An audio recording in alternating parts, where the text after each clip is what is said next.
नमस्कार साथियों, आपका अपने चैनल पर स्वागत है। देखिए यहाँ पे जंतर मंतर पर दोस्तों जो बुजुर्ग है वो ईपीएस 95 के लिए यहाँ पर खड़े हैं दोस्तों। सभी आंदोलन कर रहे हैं। देखिए उनका क्या कहना है, हम आपको दिखाते हैं और सुनिए अपने कानों से। ईपीएस 95 जो स्कीम लाया था सरकार, उसमें हमने मांगा है 7,500 प्लस दिए और मेडिकल सुविधा है। लेकिन पिछला 9 साल से हमारा आंदोलन चल रहा है और पिछले 9 साल। साथियों नमस्कार, अभी हम हैं जंतर मंतर पे, दिल्ली के जंतर मंतर पे। यहाँ पे ईपीएस 95 गुजरात भावनगर से क्या मांग है आप लोग?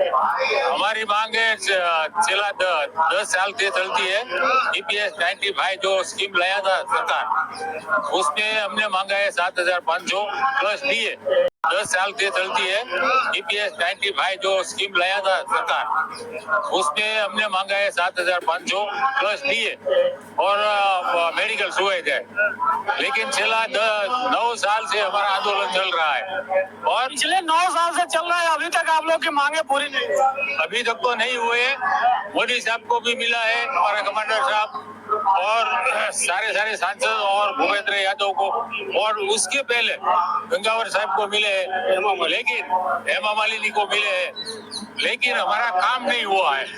और वो सब बुजुर्ग पिछले 9 साल से रोड ऊपर है, तो वो सरकार को शोभा नहीं देता। जो बुजुर्ग है वो रोड पर आता है ना, तब सरकार हिल जाती है, ऐसा मेरा मानना है। क्योंकि जो बुजुर्ग है वो नए लोग, जो आने वाली पीढ़ी को वो संस्कार देगा। तो क्या संस्कार देगा? जो बुजुर्ग है वो भी रोड पर है, तो वो आने वाली पीढ़ी को क्या संस्कार देगा? तो हमारा मानना है कि आने वाली पीढ़ी को हम संस्कार दे, ऐसा लड़ना झगड़ना मत करो, लेकिन जो अपनी मांग है वो सीधी तरह से मांगो। और हम सीधी तरह से 9 साल से मांग रहे हैं, लेकिन हमारा कुछ नहीं हुआ है। सरकार लगातार आश्वासन पे आश्वासन दे रही है, लेकिन अभी तक मांग पूरी नहीं हुई। हाँ, सरकार तो आश्वासन दे रही है, लेकिन हमारा अभी कुछ बजट में भी नहीं हुआ। हमको बजट की जरूरत भी नहीं है, हमारा पैसा इतना बड़ा है। ईपीएस 95 का हमारा पैसा भी आपका, मेहनत भी आपका, लेकिन पैसा मिल नहीं रहा। हाँ, हमारी मेहनत का पैसा है और हमारे दर महीने की जो सैलरी आती है ना, उसमें से कटा है 450, 550, और अभी जो कटता है वो 1250 कटता है। जो उसका ब्याज गिने ने तो हमको 10,000 से ऊपर हमारा ब्याज आता है। लेकिन हमने क्या मांगा है? 7,500 मांगा है, लेकिन अभी सरकार कोई ध्यान नहीं देती हमारे ऊपर। हम 9 साल से रोड ऊपर है, वो बुजुर्ग सरकार जो है वो देने को तैयार नहीं, और आप है लगातार यहाँ पे प्रोटेस्ट करे जा रहे हैं। सरकार को देना पड़ेगा। हाँ, सरकार को देना पड़ेगा। क्यों नहीं देना पड़ेगा? क्योंकि सरकार को वही जो संसद की चुनाव में उसका पर्चा हो गया है, जो बहुमति मिली थी वो 240 पे आ गई है। अभी जो नहीं हुआ हमारा प्रश्न, तो अभी तो सरकार को बहुत महंगा पड़ेगा। हमारा प्रश्न है ना, वो सरकार को महंगा पड़ेगा। क्या कहना चाहेंगे सर, आप कहाँ से? हम भावनगर से आए, गुजरात से। वो हमारा ईपीएफ 95 का जो पेंशन आता है, किसी को 1000 मिलता है, किसी को 700 रुपया मिलता है, वो हमारा पैसा काट के ले गया है और हमको कुछ देते नहीं है। 3 बार तो हमने प्रधानमंत्री जी को भी बुलाया है, उसके बाद साथ भी बात हो गई है, लेकिन कोई आगे चलता नहीं है हमारा काम। लगातार सरकार से आप लोग मांग करते आ रहे पिछले कई सालों से, लेकिन सरकार है जो सुनने को तैयार नहीं। हम 8 साल से लड़ते हैं और चौथी बार पे इधर दिल्ली आए हम गुजरात से, लेकिन कोई हमारी सुनता नहीं है। ये सरकारी किसी का सुनती नहीं है। वो सीनियर सिटीजन के सामने तो देखती है नहीं है ये सरकार। कैसे सुनेगी सरकार? क्या करेंगे कि अब सुन लेगी सरकार? अब तो हमारा ध्यान देना पड़ेगा। हमारा जान देना पड़ेगा, ऐसा लगता है हमको कि हम जान देगा तभी उसको शांति हो जाएगा। जान देने से तो समस्या का समाधान नहीं है ना। तो क्या करें, हमको ये तो बहुत बड़े लोग हैं, हम तो छोटे लोग हैं। सरकार तो लगातार आश्वासन भी दे रही है, कई बार मिला भी गया है आपके प्रतिनिधित्व के द्वारा। बड़े बड़े नेता लोग आके हमको मिल के गए हैं, सभी लोग ऐसा आश्वासन ही देता है, हो जाएगा तुम्हारा काम, हो जाएगा तुम्हारा काम, ऐसा ही बोलता है। क्या आपका कहना चाहेंगे? हम भावनगर गुजरात से वो आए हैं, तो हमारा कहना तो यही है, इसमें तो हमने अपना कंट्रीब्यूशन दिया है, हमारा पैसा है, हम मांग रहे हैं, उसमें कोई सरकार एहसान नहीं करी है, उसको इसके लिए अलग से बजट में कुछ पैसा निकालना नहीं पड़ेगा। हमारा प्रश्न ये है, जनता ये सुने कि हमारे लोग जो मांगे वो तो हमारी है, लेकिन MP MLA और ये सब मंत्री है, उनको किस चीज का पैसा मिल रहा है? 2 दिन के MLA रहे, 2 दिन MP रहे तो भी उसका पेंशन, और 3 बार चुनाव जीत गए तो 3 पेंशन। ये कहाँ का न्याय है? हम लोग 40 साल नौकरी, एक तरफ 3 पेंशन और दूसरे तरफ हाँ, और उन्होंने तो कुछ किया भी नहीं है। हम लोग तो 40 साल नौकरी किया, हमारा पैसा अलग से निकाला था फंड में, तो भविष्य निधि में, क्योंकि उसी से हमको पेंशन मिलने वाली थी।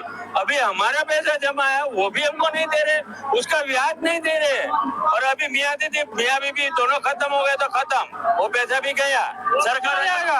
हाँ, सरकार हजम कर लेती है। ये कहाँ का न्याय है?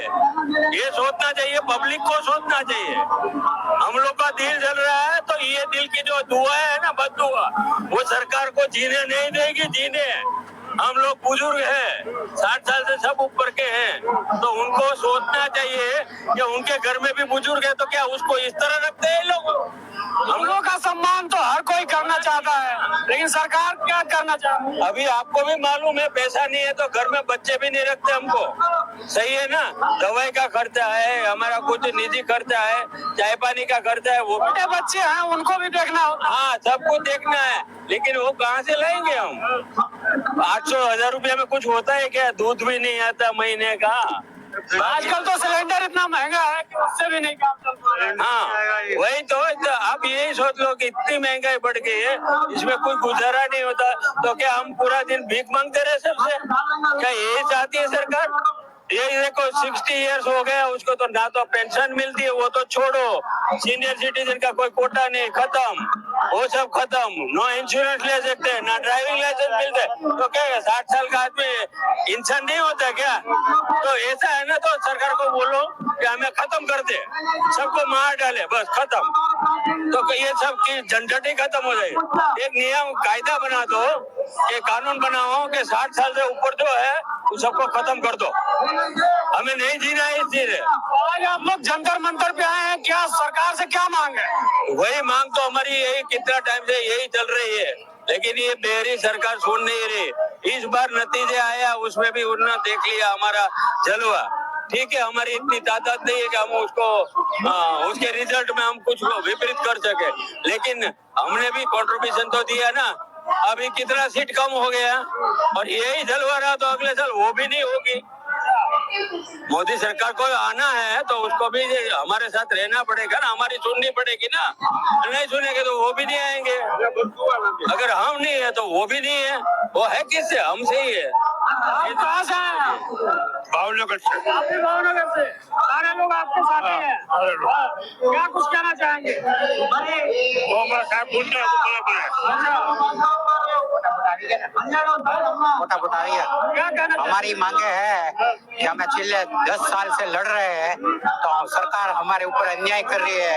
आज के महंगाई के युग में हमारा पैसा है तो सरकार देने में कोई दिक्कत करती है, सरकार देने में दिक्कत करती है। इस महंगाई में हमारा बाल बच्चा है, क्या खाते हैं क्या पीते हैं, सरकार को कुछ नहीं।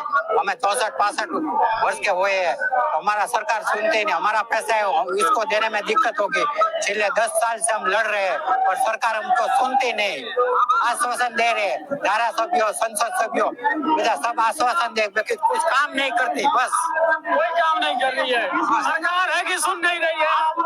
हम 75 लाख जो है कर्मचारी जो है 800, 700, 600 रुपए पेंशन पा रहे हैं।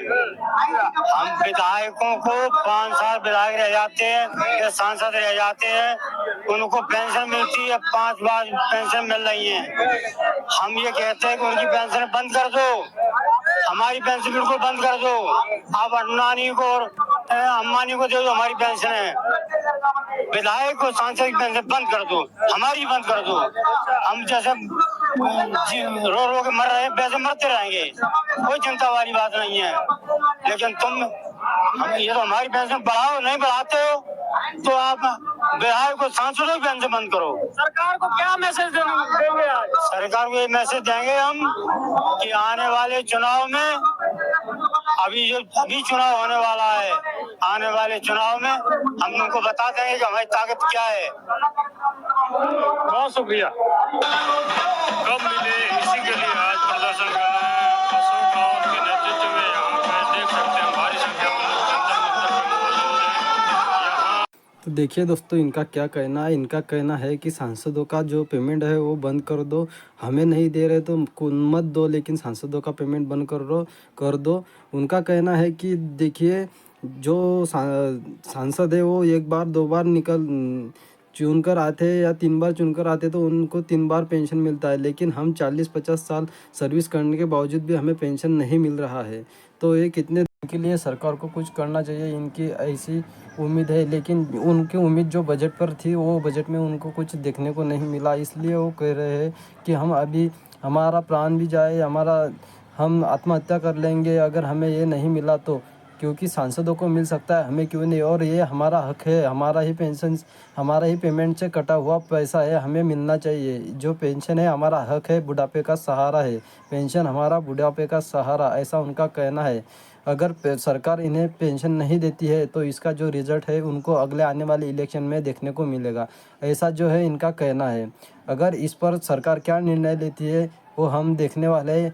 इसलिए अगर आपको अगले वीडियो देखने के लिए दोस्तों हमारे चैनल को सब्सक्राइब ज़रूर कीजिए, और सब्सक्राइब के साथ साथ लाइक ज़रूर कीजिए, और सब्सक्राइब करने के बाद बेल आइकन को दबाइए ताकि अगले आने वाली हर वीडियो की नोटिफिकेशन आपके पास आ जाए। तो ऐसे वीडियो की पल पल की अपडेट हम डालते रहेंगे, आप हमसे जुड़े रहिए।